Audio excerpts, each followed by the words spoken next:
మీరు ఇక్కడే ఎందుకు జాయిన్ అవ్వాలనుకున్నారు? అంటే సార్ నేను బీటెక్ ఫస్ట్ ఇయర్ నుండి సార్ నాకు కోడ్ జ్ఞాన్ అనేది ఐడియా ఉంది.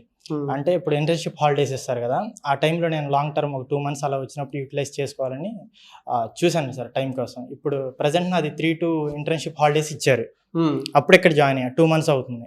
ఎలా అనిపిస్తుంది మీకు? Nice sir. ప్రతీదీ బాగుంది. మా మెయిన్ థింగ్ ఏంటంటే మన దగ్గరికి వచ్చి డౌట్ క్లియరేషన్ అయినా ఏదైనా సరే స్టూడెంట్‌తో ఇంటరాక్ట్ అనేది చాలా బాగుంది. కాలేజ్‌లో అయితే గూగుల్‌లో చూసుకోవా, చాట్‌జీపీటీలో చూసుకోవా అనేది ఉంటది కానీ ఇక్కడికి వచ్చేసి అది సాల్వ్ చేయందే. ఇప్పుడు 100 మంది ఉంటే ఒకళ్ళకి ఏదైనా డౌట్ వచ్చినా ఆ 100 మందిని పక్కన పెట్టి ఆ ఒక్కడికి చెప్పేలా ఉంది. బిలో మిడిల్ క్లాస్ స్టూడెంట్స్‌కి ఏమన్నా ఆప్షన్స్ ఏమైనా ఉన్నాయండి? అంటే కొంతమంది డబ్బులు కట్టుకోలేరు కదా! వాళ్ళకేమైనా అవకాశాలు ఉన్నాయా? అదే సార్ ఈఎంఐ ఆప్షన్ అయితే ఉంది సార్. దానికైతే ఇబ్బంది లేదు. ఈఎంఐ ఆప్షన్ ఉంది. 100% ప్లేస్‌మెంట్ సపోర్ట్ ఉంటుంది అని అంటారు. అది కనిపిస్తుందా ఇక్కడ? ఉంటుందా నిజంగా? అవును సార్. జాయిన్ అయ్యి 2 మంత్స్ అవుతుంది. ఇక్కడ సక్సెస్‌ఫుల్‌గా జాబ్‌లో జాయిన్ అయిన వాళ్ళకి సక్సెస్ సెలబ్రేషన్స్ అనేవి జరుగుతున్నాయి. నేను వచ్చిన 2 మంత్స్‌లో 2 సెలబ్రేషన్స్ జరిగాయి. సో స్టూడెంట్స్ జాబ్ క్రాక్ చేస్తున్నారు. అవును. 100% ఎఫర్ట్ పెడితే చేయొచ్చు.